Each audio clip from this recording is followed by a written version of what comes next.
Happy Friday. The weekend is at our doorstep, and these are your local first headlines from York County's news desk.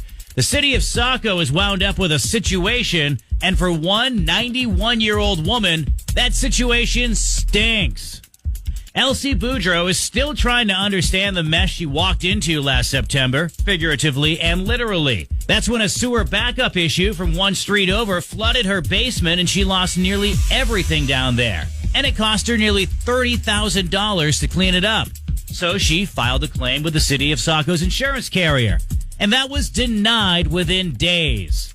Yep, they denied the 91-year-old, stating in a letter that the city was not legally liable because it had no prior knowledge of the hazard before it happened. She was later told that a bath towel had blocked part of the sewer system on Franklin Street. Again, a road near her home, but not in her home. Several surrounding houses were affected, though she says her damage was the worst. The cleanup alone cost more than $28,000. Her homeowner's insurance covered part of the damage, but not all of it.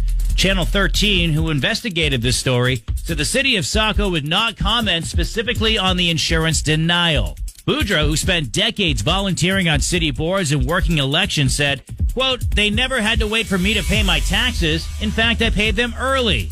I say, shame on you," end quote.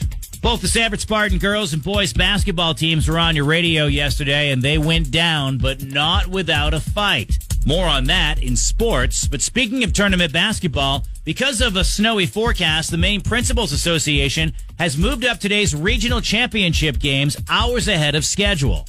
The Class B South girls title game between Oceanside and Gray New Gloucester will now be played at 2 p.m., while the Class B South boys title game between Meadowmack and Yarmouth has been rescheduled for 3:45.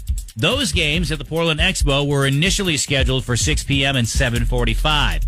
As of this morning, there have been no changes to Saturday's schedule of regional championship games because the snowstorm is expected to be winding down by tomorrow morning.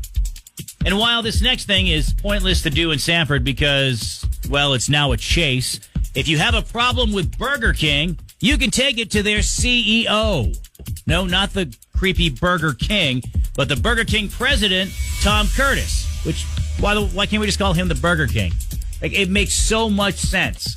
Anyway, guests can now call or text Burger King president Tom Curtis directly to share their personal experiences and feedback. BK says that Tom will personally take as many calls as he can fit into each day, and every message from fans will be reviewed and responded to. And Tom can be reached by calling or texting area code 305-874-0520. Hey, think we should give him a call? Let's call him. Let's call the Burger King CEO at 8:35. And that is what's trending. Let's check sports.